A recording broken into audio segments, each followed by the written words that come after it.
Hello guys, welcome to my channel नारस function. आज मैं आपके साथ रिडेम्पशन ऑफ लव का नेक्स्ट पार्ट एक्सप्लेन करने वाली हूँ।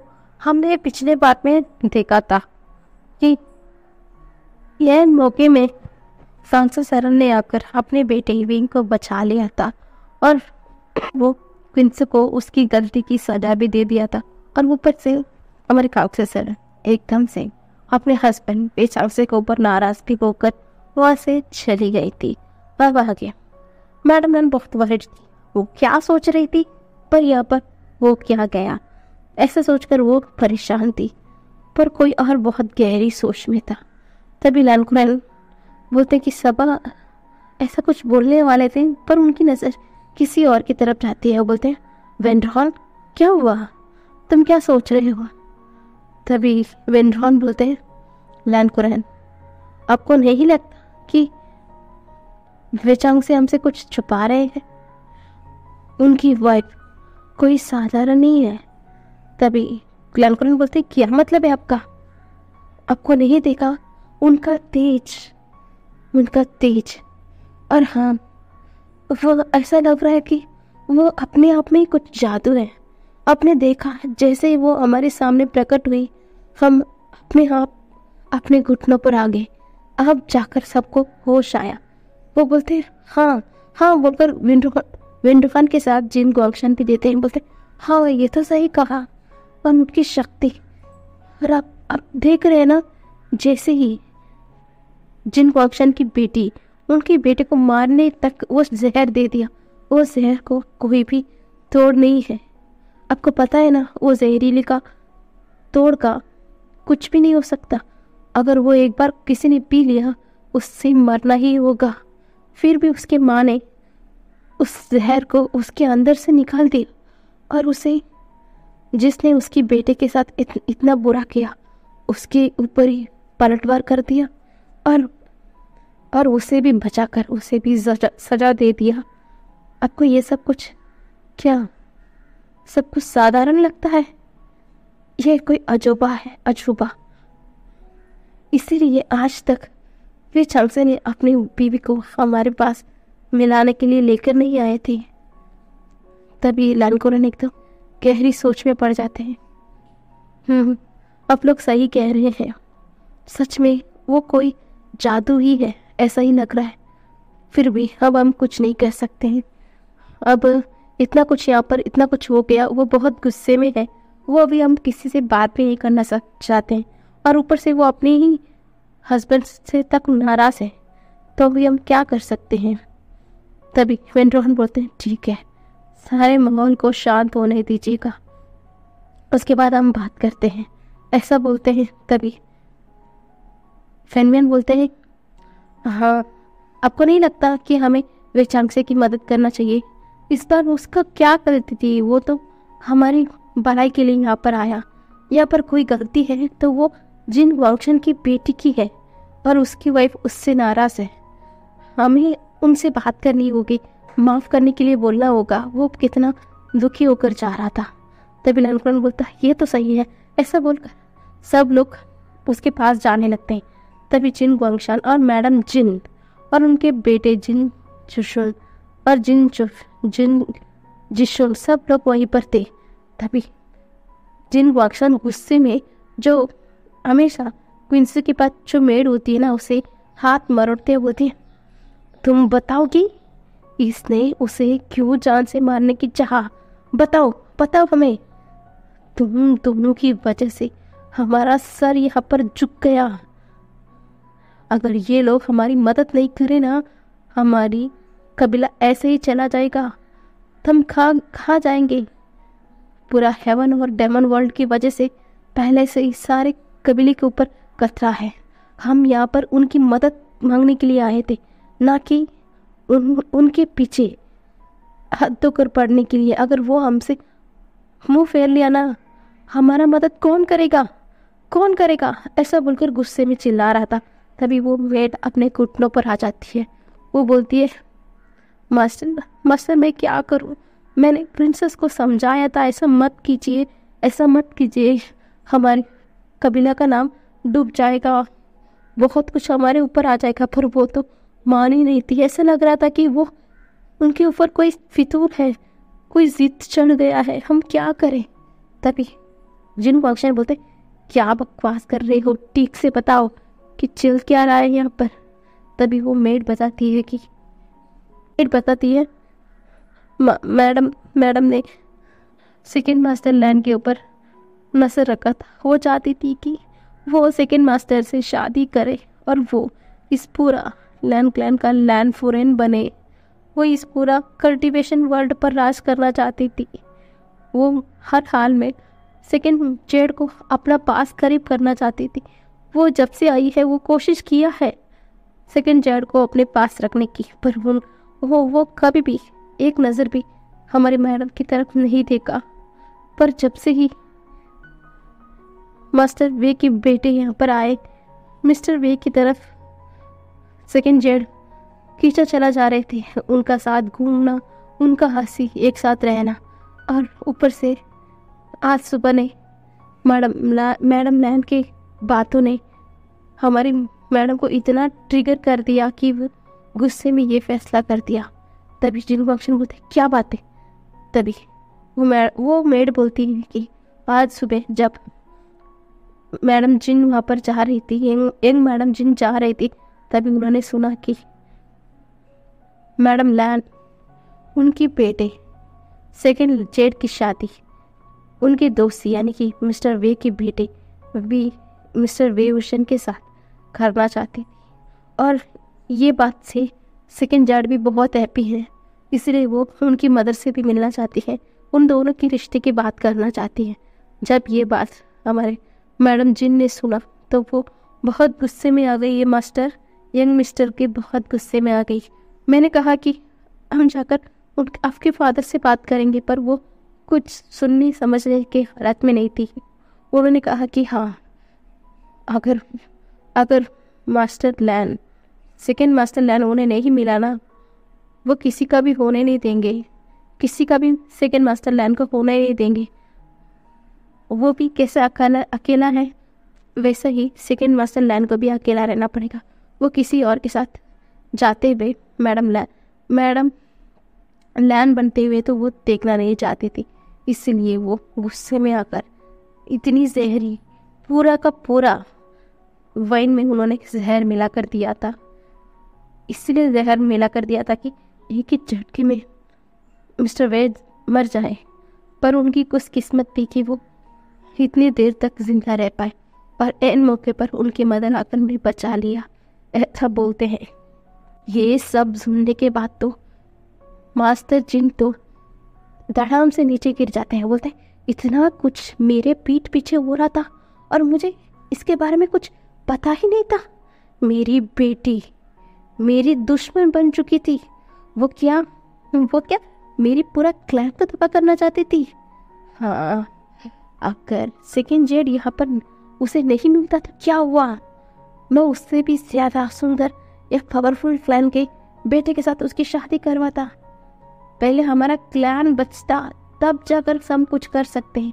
अगर हमारा क्लैन ही नहीं रहा तो वो किससे शादी करेगी?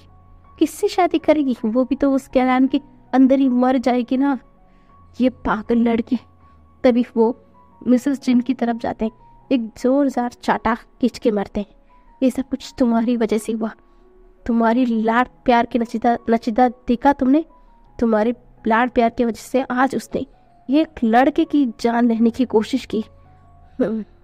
अगर वो मर जाता ना, क्या होता? बेचांग से यहाँ से चला जाता। और तुमने देखा उसकी वाइफ कितनी पावरफुल है। उसने क्या कर दिया यहाँ पर? उस शहर का तोड़ भी नहीं था, फिर भी उसने अपनी बेटी की जान बचा दिया। अगर वो लोग मदद करते ना, हमारा क्लाइंट बचता था। मुझे नहीं लगता कि वो अभी हमारे ऊपर गुस्से में है या नहीं है। मैं नहीं चाहता तुम और तुम्हारी बेटी जाकर कहीं पर डूब जाकर मर जाओ। बस मुझे मेरे क्लैन के लोगों को सेव करना है। और हाँ, मेरे पास मेरे 2 बेटे हैं, मुझे वही काफ़ी है। तुम दोनों हमारे ज़िंदगी से जाते हैं तो भी मुझे कोई फ़र्क नहीं पड़ता, ऐसा बोलते हैं। तभी जिन जुशोन और उसके फादर जिन ग्वाक्शा सब लोग वहाँ से निकल जाते हैं। वो मेड और मैडम जिन वहीं पर घुटनों पर बैठ जाती है, बोलती, शू चिंसू, ये तुमने क्या कर दिया, तुमने क्या कर दिया। तुम्हारे फादर तुम्हारे लिए हर कुछ लेके दे सकते थे, पर तुमने उस चीज़ पर अपना हक रखा जो तुम्हारा कभी भी नहीं हो सकता था। उसके बावजूद भी तुमने उस चीज़ पर अपना हक जमाने की कोशिश की। एक मासूम लड़के के ऊपर जान लेने की कोशिश की। उस लड़के ने उसकी मदद से रिक्वेस्ट की कि तुम्हारी जान को बच दे। मैं तुम्हें माफ़ नहीं करूँगी, कभी भी माफ़ नहीं करूँगी। तुम्हारी वजह से हमारा पूरा क्लैन बर्बाद होने वाला था, पर मैं क्या करती, मैं माँ हूँ, कम से कम तुम मेरे आंखों के सामने जिंदा तो रहती। ऐसा बोलकर वो भी वहाँ से चली जाती। वो मेड को बोलती है, तुम ही तो थी ना आज तक, तुम्हारी यूं मैडम की हर काम में साथ देती ना, तो रहना उस कमरे के आसपास रहना। जब तुम्हारी यूं मैडम होश में आ जाएगी ना, उसके ही साथ रहना। ऐसा बोलकर वो से चली जाती। दूसरी तरफ हमारा जो वेस्ट हाउस है, वो उनकी जो क्वार्टर थी उसके सामने घुटनों पर बैठे हुए थे। वो बोल रहे थे, कांग से मुझे माफ़ कर देना, मुझे नहीं पता था। तुम्हें लगता है क्या, अगर मुझे पता होता कि कोई हमारे बेटे को मारने की कोशिश कर रहा है तो क्या मैं ऐसा होने देता? प्लीज़ कांग से एक बात, मेरी बात सुनो ना। ऐसा बोलकर वो घुटनों पर बैठे हुए थे और एकदम क्या बोलते हैं, चीख रहे थे। तभी सारे कुल प्रमुख थे, उनके बेटे, सारे लोग वहाँ पर आ गए थे। सच में उन्हें बेचांगसे को ऐसा देखकर बहुत बुरा लग रहा था। मैडम रैन को भी बुरा लग रहा था कि उनके गगा ऐसे बैठे हुए थे घुटनों पर इतनी उम्र होने के बाद। सच में उसे बुरा लग रहा था, पर उसकी माँ की गुस्सा तो जायज़ है ना। तभी विंग बोलता है, मम्मा फादर को माफ़ कर दीजिए प्लीज़ मम्मा, ऐसा बोल रहे थे। पर कांगसे सरन की आंखों से आंसू आ रहा था। वो मन में सोच रही थी, अगर वो सही वक्त में नहीं आती तो क्या होता। इस बार भी उसका बेटा उसके हाथों से चला जाता, उसका बेटा भी मर जाता। उसका बेटा कितना सफ़र करके यहाँ तक पहुँचा है, उसे सब कुछ पता है। सच में क्या कहा था इंसिस्टर गार्ड ने कि इस बार उसके बेटे के साथ कुछ नहीं होगा। अच्छा किया उसने कि वो इंसिस्टर गार्ड के बात के मानते हुए वहीं पर शांत से बैठी नहीं रही, वो यहाँ आ गई। उसने सही वक्त अपने बेटे को बचा लिया। क्या हो जाएगा, वरना क्या हो जाएगा, ऐसा बोलकर वो रो रही थी। उसके आंखों से भी आंसू आ रहे थे। विंग बहुत परेशान हो गया था, वो क्या करे। उसकी माँ भी रो रही थी, उसका फादर भी बहुत गिल्ट में थे और वो भी दुखी होकर घुटनों पर बैठे हुए थे। सारे कबीला के लोग सच में बेबस होकर देख रहे थे। तभी विंग ना अपनी माँ को खींचते हुए अपने फादर के सामने खड़ा कर देता है। बोलता है, प्लीज़ मम्मा, फादर को माफ़ कर दीजिए ना, प्लीज़ मम्मा माफ़ कर दीजिए उन्हें, ऐसा बोलते। तभी कांगसे सरन भी अपने घुटनों पर बैठ जाती है। वीचांगसे की तरफ देखती। वीचांगसे की आंखों से आंसू आना शुरू हो गया था। अब जाकर कांगसे सरन अपने होश में आई थी। उन्हें रियलाइज हो रहा था कि हाँ, वो गुस्से में कुछ ज़्यादा ही कर लिया। वो गार्ड है, वो मून रीति है, वो सब कुछ जानती है, सब कुछ जानती है। इसके बावजूद भी वो इतना लेट ही आई थी ना। वो चाहती तो उस जहर को देने से ही पहले सब कुछ रोक सकती थी। उसके बेटे को ये जहर भी नहीं पीना पड़ता, फिर भी वो देर से ही आई थी ना। तो वो अपने हस्बैंड को कैसे गुस्से कर सकती, कैसे बोल सकती कि उसका हस्बैंड ने उसका ध्यान नहीं रखा। वो तो मून रीति है, पर उसका हस्बैंड तो नहीं है ना। वो एक साधारण मॉर्टल है, वो सिर्फ एक कल्टीवेटर है, उसे कुछ नहीं पता। तो वो उसके हस्बैंड पर इतना ज़्यादा गुस्सा कैसे हो सकती, उन पर चीख कैसे सकती है, सारा इल्ज़ाम उनके ऊपर कैसे डाल सकती है। तो वो एकदम शांत हो जाती है। वो अपने हाथों से अपने हस्बैंड की आंसू पोंछती है और एकदम गले लगा लेती है। वो बोलती है, मुझे माफ़ कर देना अभी, मुझे माफ़ कर देना। मैं डर गई थी, मैं डर गई थी कि मैं अपने बेटे को खो दूंगी। तुम जानते ना हमारा बेटा हमारे लिए कितना काश है। वो हमारा इकलौता बेटा है, हमारा इकलौता बेटा। उसे कुछ हो जाता तो ऐसा बोलते ना, तो बेचान से उसके मुंह पर हाथ रख लेते हैं, बोलते ऐसा मत बोलो, ऐसा मत बोलो, वो हमारा जान है, उसके बिना हम इस दुनिया में जी कर भी क्या करेंगे। अगर उसे को हो जाता ना, मैं भी अपना जान ले लेता, मैं सच में मर जाता, मैं उसे कुछ होने नहीं देता। मुझे नहीं पता था मेरा पीठ पीछे इतना कुछ हो रहा था। तभी कांता सर उसे हक कर लेती है, शांत हो जा, मुझे भी तुम्हारे ऊपर इतना गुस्सा नहीं करना चाहिए था, पर मैं क्या करूं।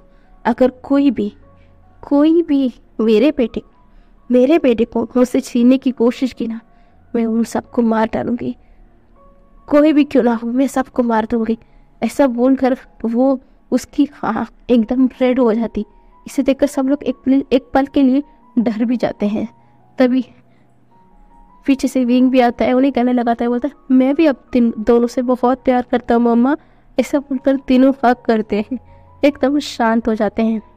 तो वे चंक से भी एक स्माइल करते हैं, तीनों एकदम खड़े होते हैं। जैसे ही वो पीछे पलटते हैं, वो देखते हैं पूरे क्लैन के मास्टर्स, उनके बच्चे, डिसिपल, सब लोग वहीं पर खड़े हुए थे, इन तीनों को ही देख रहे थे। तभी आगे आते हैं, क्लैन को राइट मिलते हैं। वे चंक से, मेरे दोस्त, क्या अब भी तुम अपनी वाइफ को हमें इंट्रोड्यूस नहीं करवाओगे, क्या हमसे मिलाओगे नहीं? तभी वे चंक से स्माइल करते ही बोलते, हाँ लैनकुरन, क्यों नहीं, मैं नहीं मिलाऊंगा तुमसे। ऐसा बोलकर स्माइल करते हुए बोलते, कल से इधर आओ। ऐसा बोलकर उसे लेके आते हैं, बोलते ये मेरी वाइफ कांसे सरन है, हम एक दूसरे से बहुत प्यार करते हैं। एक दिन मैं ऐसे ही नाइट हंट के लिए जा रहा था, मैंने देखा कि उसी नाइट हंट में मैं इन्हें देखा था, मुझे इन्हीं पहली नज़र में प्यार हो गया। हम ऐसे ही धीरे धीरे अचानक मिलने लगे थे, पर पता नहीं कब हम एक दूसरे को इतना पसंद करने लगे कि हम एक दूसरे के बिना रह नहीं पाए, इसलिए हमने शादी कर लिया। मैंने सिर्फ ये शादी मेरी मदर के सामने की थी, और हम ये सारे कल्टीवेशन वर्ल्ड से दूर अकेला रहना चाहते थे, इसलिए मैं और मेरी वाइफ के साथ अकेले रह रहे थे। पर कुछ समय बाद हमारी ज़िंदगी में हमारा प्यारा सा बच्चा आ गया, बस इतना सा है। ऐसा बोलकर वो स्माइल कर रहे थे, सब लोग ध्यान से सुन रहे थे। रही बात, इसने मेरी मदर से कल्टीवेशन सीखा है, और मेरी मदर ने उनका सारा शक्तियों का प्रभाव कैसे करते हैं, यूज़ कैसे करते हैं, ये मेरी वाइफ को दिखाया है। उनका सारा ज्ञान उन्होंने मेरी वाइफ को दे दिया है। ऐसा बोलते हैं तो सब लोग ना हाँ ऐसा बोलकर सर नोट करते। तभी वेंड्रोल बोलता, तो इसका मतलब वो कुछ नहीं बोलता है। सब लोग ऐसे ही बात कर रहे थे। तभी कुछ क्या बोलते हैं, कुछ शक्ति का असर उनकी तरफ आते हुए दिखाई दे रहा था। तभी एकदम कांसा सर बोलते, चुप जाओ सब लोग, ऐसा बोलते। सब लोग कुछ समझ नहीं पा रहे थे। तभी कांसा सर एक चुटकी बजाती है, वो शक्ति एकदम क्या बोलते हैं, हवा में ही एक दूसरे के टकराते हैं, और वो ऐसा हिलता है पर किसी को कुछ नहीं होता। सब लोग एकदम शॉकिंगली देख रहे थे। इसका मतलब इनके पास भी इतनी ज़्यादा पावरफुल शक्तियाँ हैं, इसके चलते वो भी इन तबाही को रोक सकती है। तो सब लोग एकदम हैरान भरी नज़रों से देखते हैं। तभी वे चंग से बोलते हैं, मेरी वाइफ भी अब सबकी मदद कर सकती है, ऐसा बोलते हैं। तो सब लोग स्माइल करते हुए बात कर रहे थे। तभी बोलते हैं कि हाँ, इतना तमाशा हो गया, बहुत कुछ हो गया, चलो सब लोग खाने के लिए जाते हैं। सब लोग आज एक साथ मेन हॉल में बैठकर खाते हैं, ऐसा बोलते हैं। तो सब लोग नोट करते हैं। सब लोग ना आकर कमरे कांपते सर से मिलते हैं, बात करते हैं। तभी सब लोग एक एक आकर उन्हें वो करते हैं, उन्हें रिस्पेक्ट देते हैं। तभी वहाँ से यानी आती है। यानी को देखकर ना कांपते सर उसके सर को पैट करते बोलते, सच में तुम बहुत प्यारी बच्ची हो, ऐसा बोलते।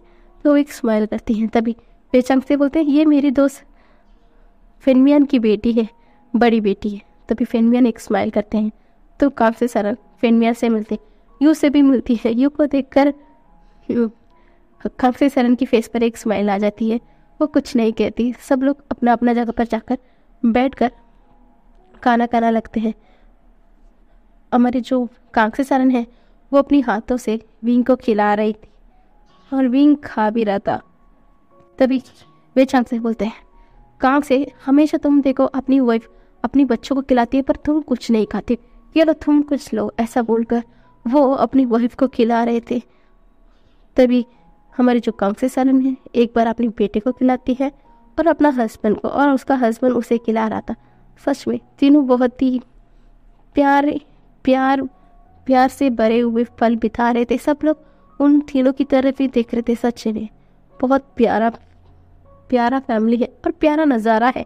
आप क्या बोलते हैं, जिन गॉक्शन समझ सकते हैं कि उसकी माँ उसके बेटे पर जान झिड़कती है।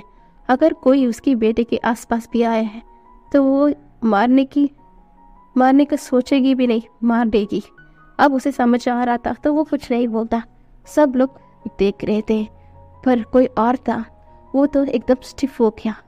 उसके दिमाग में हजारों कुछ चल रहा था और वो ये कोई और नहीं, हमारा लानजाल यानी कि लानजाल भी था।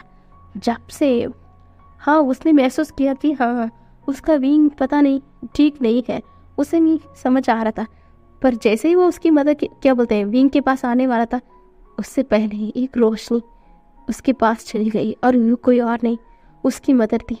पर जब से ही लैनजान उसकी मदर को देखा, पता नहीं क्यों वो एकदम स्टिफ हो गया। उसकी दिमाग में कुछ फ्लैश हो रहा था, उसके दिमाग में बहुत कुछ फ्लैश हो रहा था। उसका सिर दुख रहा था। वो सब उसकी माँ की तरफ देख रहा था, जिस तरह उसकी माँ ने जिनसे को फनिश किया और ऊपर से अब इस हमला को एक ही चुटकी में जैसे उन्होंने रोका। सब कुछ देख रहा था और अब उन दोनों को खाते हुए देख रहा था। एकदम से सब लोग खाना भी फिनिश करते हैं और वांगजी जैसे ही उठता है उसे कुछ फ्लैश आता है। वो जैसे ही वो फ्लैश होता है ना, उसकी आंखें चमक जाती हैं और तभी कांसे सरन भी उनकी तरफ देखती है। दोनों की आई कांटेक्ट होती है। लैन वांगजी और कांसे सरन दोनों एक दूसरे की तरफ देखते हैं। कांसे सरन एकदम से खड़ा हो जाती है। लैनजान एक पल में भी नहीं वेट करता, वो एकदम दौड़ के आता है और एकदम से कांसे सरन को हक करके जोर जोर से रोना शुरू कर देता है। और इस नज़ारा को देखकर सब लोग शॉक में हो गए थे।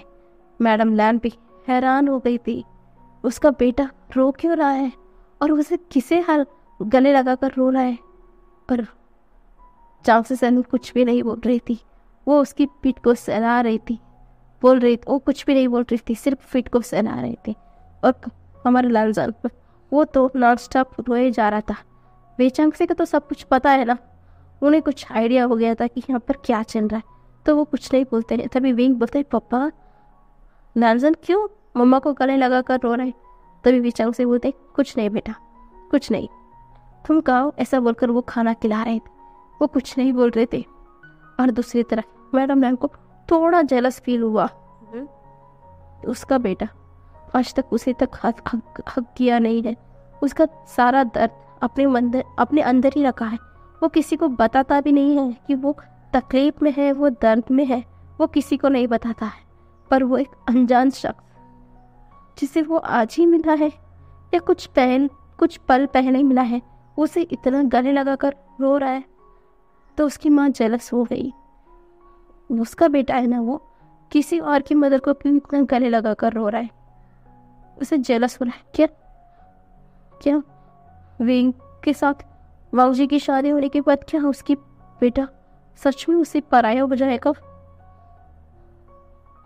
तभी लैनी सोचती है, अच्छा इन्होंने मेरे बेटे को मुझसे सीखने की कोशिश की, मैं भी इतना प्यार करूंगी विंग को कि वो विंग मेरा हो जाएगा।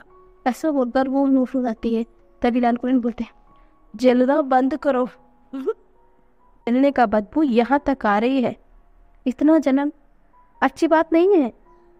ये तो तुम्हारा बेटा है, तुम्हें तो चाहती थी ना तुम्हारा बेटा हैप्पी रहे, हमेशा खुश रहे। देखो अगर वो रो रहा है इसको मतलब है उसके मन से सारा बोझ सारा दुख बाहर आ रही है। शांत रहो, ऐसा बोलते। तभी लैनी मुँह फुलाते हुए वो दूसरी तरफ देखती है। तभी लैन से चंद बोलते, छोड़िए फादर, कुछ नहीं। रैन से चलो कुछ ऑब्जर्व कर रहा था, वो कुछ नहीं बोल रहा था, सिर्फ ऑब्जर्व कर रहा था। तभी एकदम से कांग्सी सरन लैंसन को लेकर थोड़ा दूर एकदम अकेले में जाती है। सब लोग उन्हें देख रहे थे। तभी एकदम से कांग्सी सरन का फेस एकदम स्टिफ हो गया और लैंसन कुछ तो बोल रहा था, बहुत कुछ बोल रहा था। तभी हमारे जो कांग्सी सरन है वो भी कुछ बोलते हैं और लैंसन अपना सर को नोट करता है और वो खां में बात करते हैं और वो एकदम से वापस से वो जगह पर आकर बैठ जाते हैं, कुछ नहीं बोलते। अब लैंसन अपनी विंग को प्यार भरी आंखों से देख रहा था, बहुत ही नरम आंखों से। और कांग्सी सरन कुछ नहीं बोलती, वो एकदम बैठ जाती है। तभी वे चंग से बोलते उसे उसे क्या? तभी कांग्सी सरन बोलती हाँ, उसे सब कुछ याद आ चुका है, सब कुछ याद आ गया है, ऐसा बोलते हैं। तभी वे चंग से अपनी आंखों को बंद कर लेते हैं, अपनी मुट्ठी कस लेते हैं। तभी हमारे कांग्सी सरन बोलती शांत हो जाओ, इस बार कुछ नहीं होगा, तुम्हारी वाइफ पर तुम्हें भरोसा है ना? हम दोनों मिलकर इस पर हमारे बच्चे के साथ कुछ होने नहीं देंगे। तभी वे चंग से बोलते हैं जी ऐसा ही हो, मैं नहीं चाहता कि मेरा बेटा सफ़र करे। तभी कांग्सी से बोलती ऐसा ही होगा, तुम भी फिक्र मत करो। पर हमारा सिचन देख रहा था और लैनी भी और लैसोरन भी और या पोलो की सारे लोग भी लोग सिर्फ इन सबको ही देख रहे थे, यानी कि लैंसन और कांग्सी सरन बेचाक से विंग को देख रहे थे। कुछ तो इन्हें अजीब लग रहा था और लैनी को तो डर लग रहा था कि उसका बेटा क्या उसके हाथों से छूट जाएगा, ये डर सता रहा था उसे। तभी लैंसन बोलते कोई बात नहीं, इतना चिंता मत करो, हम ना कल सुबह, आज रहने देते हैं, आज इतना कुछ हो गया, मैं कल सुबह इन दोनों के रिश्ते के बारे में बात करूँगा, तुम चिंता मत करो ना। तो नानी कुछ नहीं बोलती है। सारे लोग सिर्फ ना वे चांग से और उसकी वाइफ को देख रहे थे। उनके यहाँ पर आ जाने से कुछ क्या बोलते, कुछ भी पावर का ऑब्जर्व हो रहा था, कुछ नेगेटिविटी का नहीं, बहुत ही क्या बोलते हैं पॉजिटिव एनर्जी का, बहुत अच्छा लग रहा था, बहुत क्या बोलते हैं देविक लग रहा था, यानी बहुत अच्छा लग रहा था उनके आसपास। उन्हें कुछ तो सस्पेंस हो रहा था कि हाँ ये कोई साधारण तो नहीं है, इसलिए सब लोग सिर्फ घूर घूर के देख रहे थे। तभी वे चंग से हंसते हुए बोलते हैं पता नहीं चंग से तुम कब यहाँ से चले जाओगे ना, मुझे पता नहीं कि ये लोग कितना मुझे सवालों का बारिश करेंगे मेरे साथ, मुझे पता नहीं, ऐसा बोलकर हंस रहे थे। तभी कांग्सी को कुछ महसूस होता है तो वो एकदम से उस जगह से उठ जाती। सब लोग से कांग्सी को देख रहे थे और हाँ ये क्या है, लैंसन को भी समझ आ रहा था, लैंसन की हाथ भी मुट्ठी बन चुकी थी।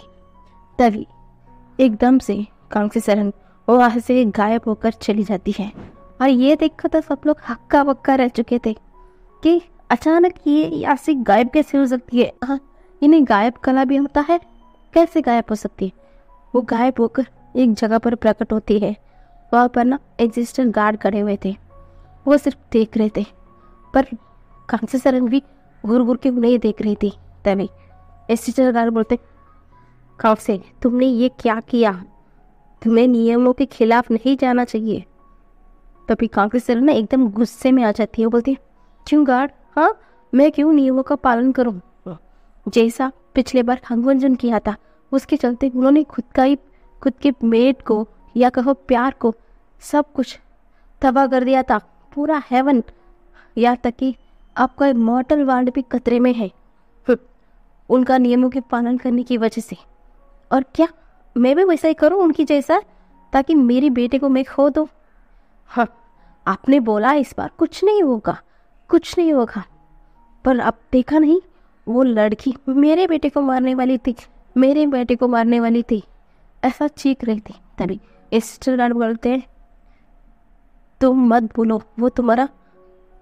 तभी कांक्षी सरन बोलती, नहीं, वो मेरा बेटा है, मेरा बेटा है। आपको समझ आया? उसको जन्म मैंने दिया है।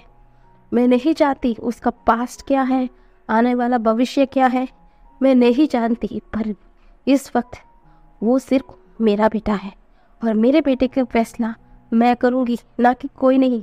हाँ, आप होंगे हम सबका राज करने के लिए। हाँ, आप हमारे ऊपर आपका हुक्म दे सकते हैं, पर याद रखिएगा मेरे बेटे का माता पिता अभी भी जिंदा है, तो मेरे बेटे के साथ कुछ भी गलत नहीं होगा, इस बार तो बिल्कुल नहीं। हाँ, आप क्या चाहते हैं? वो लड़की मेरे बेटे को मार दे, मैं देखता रहूं? ऐसा नहीं हो सकता कार्ड, ऐसा बिल्कुल नहीं हो सकता। और हाँ, इसके लिए मुझे पूरा हेवन का रूल भी तोड़ना पड़े, मैं तोड़ दूंगी, क्योंकि मैं मानती हूँ कि मैं मून डीटी हूँ, मैं हेवन का मून डीटी हूँ, फिर भी मैं मेरे बेटे की माँ हूँ। मुझे सबसे पहले मुझे अपने बेटे को बचाना है। और हाँ, रही बात हेवन की मून डीटी के तरफ से, अगर मेरा बेटा ही बचता है तभी सब कुछ सही होगा, और इस पर उसे कुछ हो गया ना, सब कुछ बर्बाद हो जाएगा, सब कुछ। और इस बार आप भी कुछ नहीं कर सकते हैं, कुछ नहीं। आपको समझ आ रहा है मैं क्या बोल रहा हूँ? तभी इंसिस्टर और कुछ नहीं बोलते हैं। तभी मून डीटी यानी कि हमारी काक्षी सरन बोलती है, बहुत हो चुका। और हाँ, हांगवंजुन को उनका सब कुछ याद आ चुका। जैसे ही मैं वहाँ पर प्रकट हो चुकी, मैं भी कहीं ना कहीं उनका ही एक हिस्सा होना, या को एक इतना सा हिस्सा हो, क्योंकि मैं भी मून डीटी हूँ उनकी तरह, क्योंकि मैं भी कहीं ना कहीं उनकी नक्श कदम पे आई हूँ ना।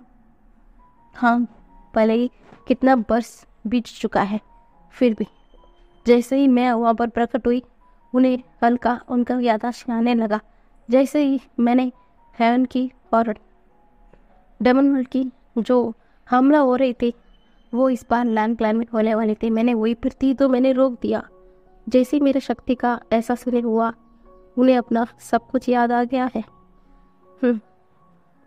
तभी इंस्टर बोलते, इतना तो बता दिया, पर वो तुमसे क्या बोला उसे तुम नहीं बताया मुझे। तभी काक्षी सरन उन्हें देखती है और बिना कुछ बोले वहाँ से चली जाती है, और इंसिस्टर गार्ड ना हंसते हुए खड़े रहता है। मुझे पता है कि यहाँ पर क्या हो रहा है और उसने तुमसे क्या कहा है। शायद मुझे भी लगता है कि वो जो चाहता है वो ही अच्छा है। ऐसा बोलकर वो वहाँ से एकदम से गायब हो जाते हैं। बस आज के लिए इतना ही, कल देखेंगे।